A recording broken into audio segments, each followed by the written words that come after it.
ఇప్పటికీ చర్యలు తీసుకోకపోవడం. తెరవండి తెరవండి కళ్ళు తెరవండి అధికారులారా, తెరవండి కళ్ళు. 10 రోజుల నుంచి ఆర్ఐఓ గారికి శ్రీ చైతన్య కళాశాలలో ప్రయోగశాలల విషయమై ఫిర్యాదు చేయడం జరిగింది. అప్పటి నుంచి కూడా మేము ప్రతిరోజు ఆర్ఐఓ గారిని అడుగుతూ ఉన్నాం. సార్, ఒకటే విజ్ఞప్తి చేస్తూ ఉన్నాం, మీరు కళాశాల దగ్గరికి రండి.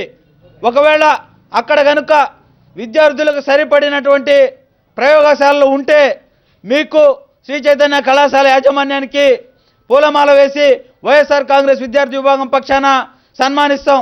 ఒకవేళ అక్కడ కానీ ప్రయోగశాలలు విద్యార్థులకు సరిపడినటువంటి లేకపోతే మీరు వెంటనే ఆ సదరు కళాశాలపై చర్యలు తీసుకోవాలి అని చెప్పి డిమాండ్ చేస్తూ ఉన్నాం. అంతేకాకుండా 10 రోజుల నుంచి అనేక నిరసన కార్యక్రమాలు కూడా చేస్తూ ఉన్నాం. అయినప్పటికీ కూడా ఆర్ఐఓ గారు ఏదో చూసి చూడనట్టు కళ్ళు లేని వాళ్ళలాగా మిగిలిపోవడం జరిగింది. మేము ఒకటే ఆర్ఐఓ గారిని ప్రశ్నిస్తూ ఉన్నాం, మీకు శ్రీ చైతన్య కళాశాలలు తెలీదా, లేకపోతే అక్కడ ఉన్నటువంటి లేనటువంటి ప్రయోగశాలలు లేనటువంటి విషయం మీకు కనిపించట్లేదా అని ఆర్ఐఓ గారిని మేము వైఎస్ఆర్ కాంగ్రెస్ విద్యార్థి విభాగం పక్షాన ప్రశ్నిస్తూ ఉన్నాం.